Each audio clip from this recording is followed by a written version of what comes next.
Assalamualaikum warahmatullahi wabarakatuh. Bismillahirrahmanirrahim. Alhamdulillahilladzi hadana li hadza wa ma kunna linahtadiya laula an hadanallah. Asyhadu an la ilaha illallah wa asyhadu anna Muhammadar Rasulullah. Allahumma sholli wa sallim wa barik ala Muhammadin wa ala alihi wa ashabihi ajmain. Amma ba'du,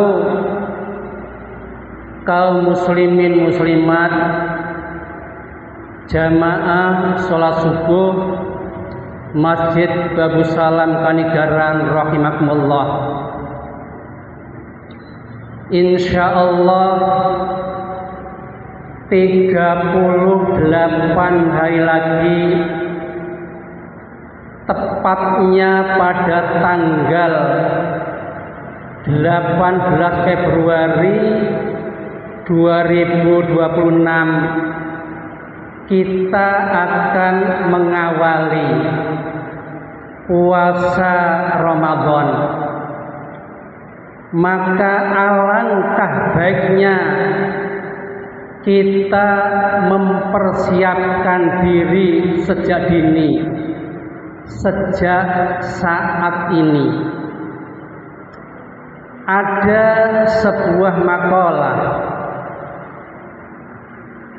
kata mutiara berbahasa Arab yang ini sebenarnya telah kami sampaikan di pengajian PRM, namun hanya sebagian kecil. Akan saya lanjutkan di subuh kali ini. Bunyi makalah tersebut adalah yang ditulis oleh Abu Bakar Al-Balkhi. Syahrul Rajabin Syahrul Zar'i wa Syahrul Sa'bana Syahrul Saqyiz Zar'i wa Syahrul Ramadhana Syahrul Qisadiz Zar'i. Terjemahan bebasnya, bulan Rajab itu bulan menanam, bulan Sa'ban bulan menyiram, dan bulan Ramadan bulan mengetam. Di bulan Rajab ini berarti kita sedang menanam, kita menyemai benih-benih amal soleh, kita menebar, menanam amal kebaikan.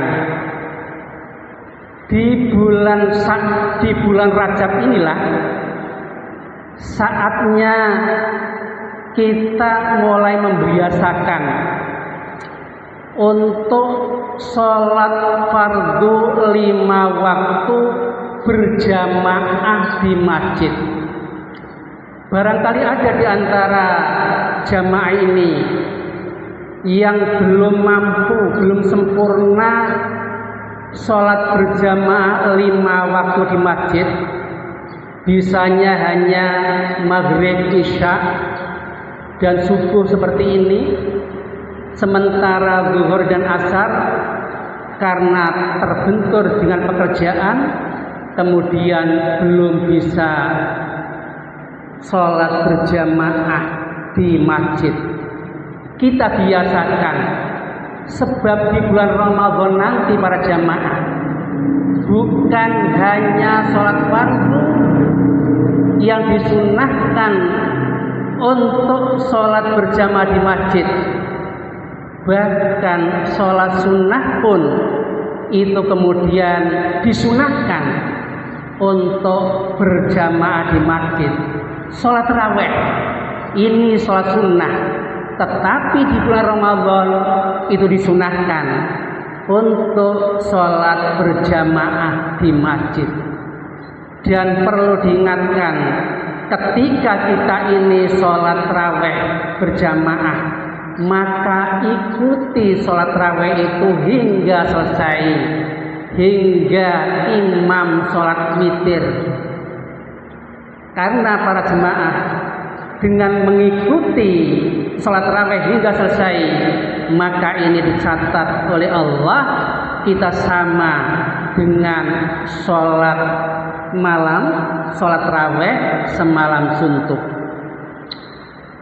Yang kedua para jamaah, yang kita perlu biasakan di bulan Sa'ban ini, di bulan Rajab ini adalah puasa sunnah, puasa yang dituntunkan oleh Rasulullah di bulan Rajab adalah puasa Senin Kamis, puasa Ayyamul Bid. Kalau itu dijumlah, maka jumlahnya sudah 11 hari. Puasa Senin Kamis ini kan 8, kemudian Ayyamul Bid 3, berarti sudah 3. Tidak perlu kita menambah dengan puasa yang lain. Tidak ada satu dalil pun yang sahih, bahkan hadis-hadis yang menjelaskan tentang keutamaan puasa Rajab itu tidak ada hadis yang sahih. Hadisnya maudhu, hadis palsu, hadisnya dhaif, hadis lemah, hadisnya mardud, hadis yang tertolak. Ingat, puasa yang dikhususkan di bulan Rajab tanggal 1 dan seterusnya itu tidak ada satupun dalil yang sahih, hadis-hadisnya dhaif. Yang ketiga yang perlu kita biasakan, kita tanam kebaikan di bulan Rajab ini adalah membaca Al-Quran. Sebab di bulan Ramadan nanti kita akan banyak membaca Al-Quran dengan tadarus. Maka mulailah kita di bulan Rajab ini membaca Al-Quran 1 juz misalnya dalam sehari, maka genap 1 bulan berarti kita telah khatam. Membaca Al-Quran para jamaah, baik mengerti artinya atau tidak, tetap diberikan pahala oleh Allah yang sangat besar. Bahkan membaca Al-Quran ini para jamaah adalah Allah itu senang, suka mengajak bicara dengan kita. Jika kita malas untuk membaca Al-Quran, maka ini berarti Allah itu memberikan kemalasan kepada kita untuk membaca Al-Quran, karena Allah tidak suka mengajak bicara kepada kita. Maka paksa para jamaah, ketika kita ini malas membaca Al-Quran, paksakan agar Allah itu suka ngajak bicara dengan kita. Membaca Al-Quran itu zikir yang paling afdal, paling utama. Tetapi kita harus melihat waktunya. Saat kita ini selesai sholat fardu, maka bukan membaca Al-Quran yang afdal, tetapi tentu zikir muqayyad, zikir yang dituntunkan oleh Rasulullah itu yang lebih afdal. Ketika kita menunggu sholat di antara 2 azan, antara azan dan iqamah, itu waktu-waktu yang mustajabah, maka bukan membaca Al-Quran yang afdal, tetapi kita manfaatkan waktu yang mustajabah itu untuk berdoa sesuai dengan kebutuhan kita masing-masing. karena itu waktu yang mustajabah yang akan dikabulkan oleh Allah. Berikutnya para jamaah yang kita biasakan di bulan Rajab ini, infak para jamaah, sedekah. Karena Rasulullah ketika memasuki bulan Ramadan itu luar biasa sedekahnya, infaknya, sehingga apa yang dimiliki oleh Rasulullah itu diinfakkan keseluruhan. Tentu kita tidak bisa meniru Rasulullah secara total dalam hal infak ini, kita tidak akan mampu. Tetapi alangkah baiknya jika di bulan Rajab ini kita membiasakan sedekah, membiasakan infak. Dengan setiap kali kita ke masjid, terutama ini di sholat subuh, kita memasukkan uang kita, sebagian kecil uang kita ke dalam kotak masjid. Mengapa di waktu subuh? Sesungguhnya para jamaah, infak itu, sedekah itu boleh kapan saja, di waktu apa saja. Tetapi waktu subuh ini ada dua hamba Allah yang kemudian mendoakan kita di dalam amal soleh kita itu. Yang pertama adalah malaikat. Setiap subuh ini para jamaah, itu ada dua malaikat yang turun ke bumi ini. Dan kemudian salah satu dari malaikat itu berdoa, Allahumma a'ti munfiqan khalafan. Ya Allah, berikan ganti orang-orang yang infak. Kita yang kemudian ke masjid ini memasukkan uang kita ke kotak masjid, maka ini akan mendapatkan doa malaikat yang mustajabah. Apa doanya? Gantikan ya Allah hartanya, uangnya yang dimasukkan ke dalam kotak masjid itu yang lebih baik, yang lebih banyak. Tetapi para jamaah, jika kita pelit, maka malaikat yang satunya lagi akan berdoa, Allahumma a'ti mumsikan talafan. Ya Allah, berikan keberangkutan orang yang pelit, orang yang tidak mau infak. Yang kedua para jamaah, kita akan mendapatkan doa dari Rasulullah. Doa Rasulullah ini juga tidak kalah mujabahnya, istijabahnya, terkabulnya dengan doa malaikat. Doa Rasulullah itu, Allahumma barik li ummati fi bukuriha. Ya Allah, berkahi umatku di waktu pagi.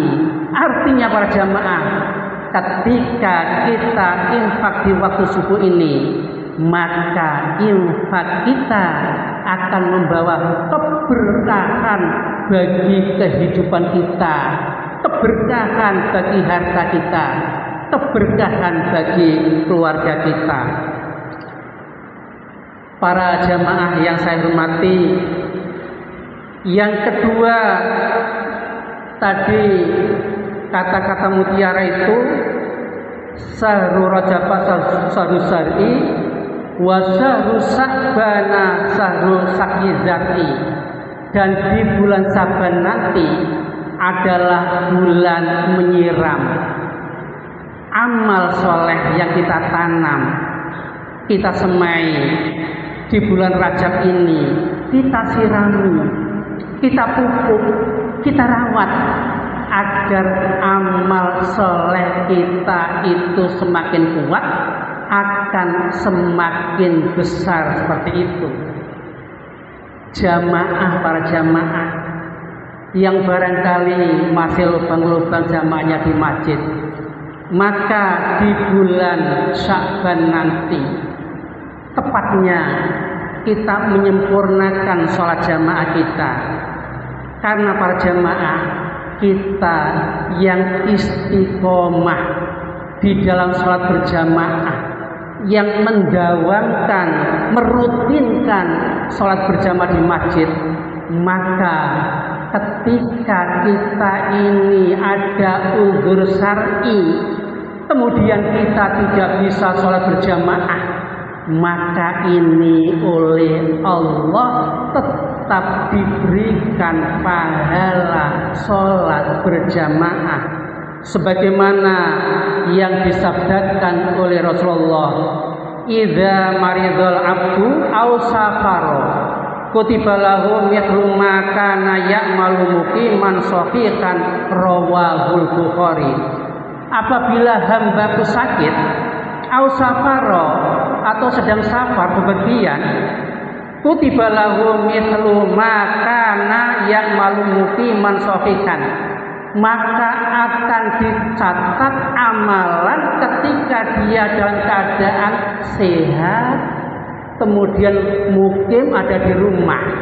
Yang biasanya sehat selalu berjamaah, yang ketika berada di rumah tidak bepergian selalu berjamaah ke masjid, lalu ketika ini sakit atau bepergian tidak sempat berjamaah di masjid, maka ini oleh Allah tetap dianggap sholat berjamaah di masjid. Ini para jamaah istimewanya kalau kita itu istiqomah mendawamkan di dalam amal kebaikan. Di bulan Sya'ban nanti kita yang sudah merintis untuk melatih berpuasa, maka kita perbanyak berpuasa sunnah di bulan Sya'ban nanti, karena ternyata Rasulullah Shallallahu Alaihi Wasallam ini memperbanyak puasa di bulan Sya'ban sebagaimana yang dikisahkan oleh istri baginda Aisyah radhiyallahu anha.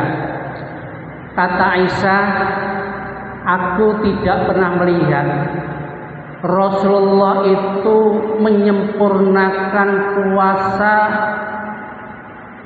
sunnah sebulan penuh illa Ramadhana, kecuali di bulan Ramadan.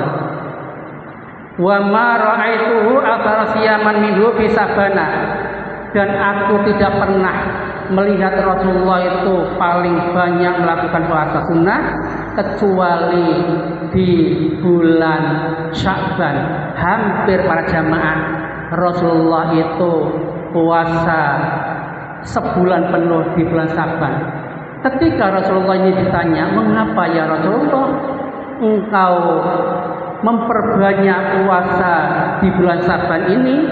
Maka jawab beliau, dzalika sahrun yaghfurun nasu anhu baina rajab wa ramadhana wa huwa sahrun turfa'u fil a'mal ila rabbil alamin fa ahibbu ayyur fa'amali wa nasaim. Jawab Rasulullah ketika ditanya mengapa Rasulullah ini banyak berpuasa di bulan Sya'ban, maka beliau menjawab, karena bulan Sya'ban ini bulan yang banyak dilupakan oleh manusia. Bulan Sya'ban ini posisinya terjepit di antara bulan Rajab dan bulan Ramadan. Dan di bulan Sya'ban inilah amal kita umat manusia ini diangkat, dilaporkan kepada Allah. Maka kata Rasulullah, ketika amalku itu dilaporkan kepada Allah, maka aku suka kalau aku itu berpuasa, agar aku ini dinilai orang yang baik seperti itu para jamaah. Kemudian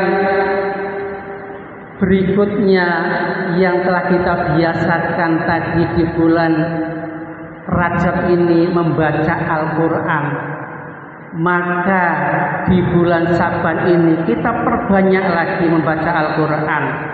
Bahkan para ulama itu menyebut yuqalu syahrus Sya'bana syahrul Qur'an, bahwa bulan Sya'ban itu adalah bulan membaca, artinya membaca Al-Quran. Orang-orang soleh terdahulu ini berlomba-lomba untuk membaca Al-Quran, Bahkan mereka itu kemudian meliburkan sementara waktu untuk mencari nafkah.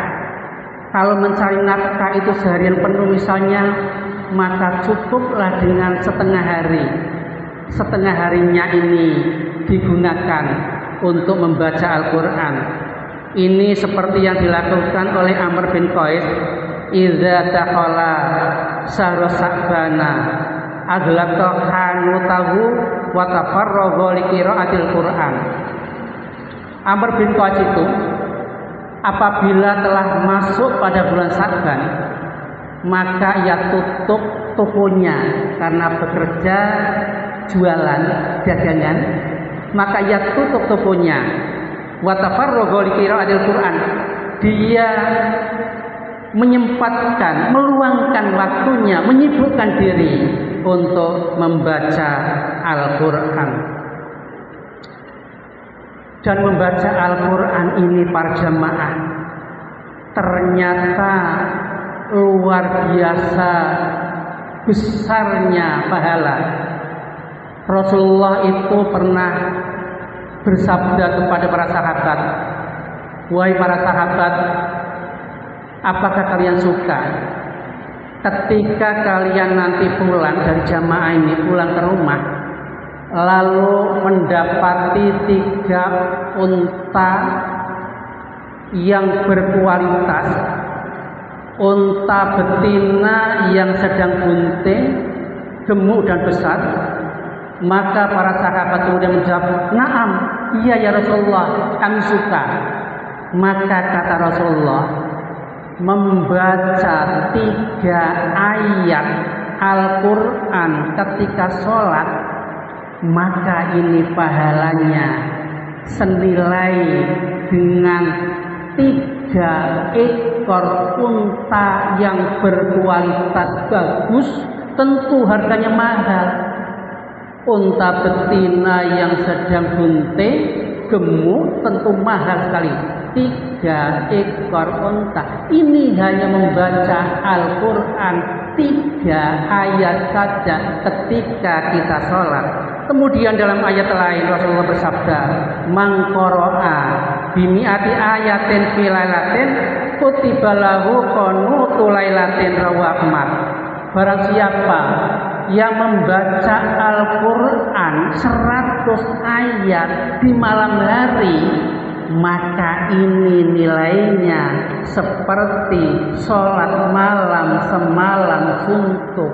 Betapa besar pahalanya para jamaah. Kita tidak akan mungkin, tidak kuat untuk sholat malam semalam suntuk.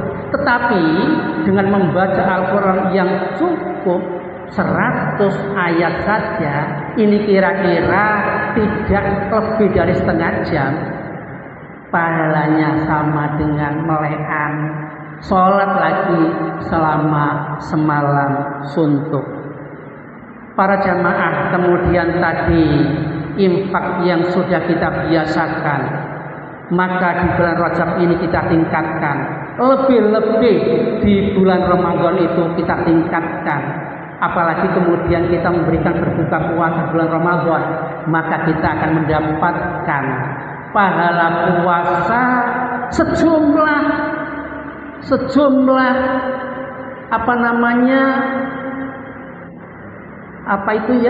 memberikan berbuka itu sejumlah itu 10, ya berarti kita mendapatkan 10 pahala puasa 100. Dan itu kalau kemudian kita lakukan setiap hari selama bulan Ramadan, maka luar biasa pahala yang kita peroleh. Maka insya Allah lubang-lubang puasa kita yang karena kurang sempurna, kita sering kemudian rasa-rasa dan seterusnya, itu akan mengurangi pahala. Dengan cara ini para jamaah, maka akan tertutupi, dan itu akan mengcover beberapa kehidupan kita, umur kita itu akan tercover dengan kita yang memperbanyak memberikan berbuka puasa di saat bulan Ramadan. Barangkali ini yang bisa kita sampaikan, mudah-mudahan ini bisa kita amalkan para jamaah.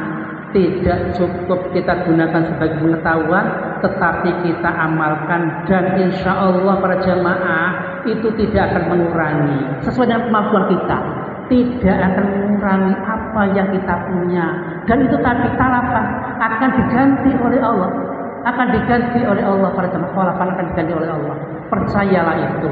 Dan kita di dalam infak itu para jamaah tidak perlu menghitung-hitung. Kita itu para jamaah, kalau dalam kehidupan itu kita menghitung, gaji saya ini 3 juta, untuk kebutuhan pendidikan anak-anak sekian, untuk keperluan dapur sekian, untuk transportasi saya sekian, ini pas. Kalau itu yang kita hitung, kita pikir Allah yang memberikan segitunya, bahkan kita kurang. Tetapi kalau kemudian kita yang sudah menghitung tadi tidak cukup, kita infakkan, maka itu ternyata para jamaah di luar dugaan, kok cukup ya seperti itu. Dan ini fakta para jamaah. Kalau tidak percaya, lakukan, nanti akan tahu hasilnya. Wa akhiran, wassalamualaikum warahmatullahi wabarakatuh.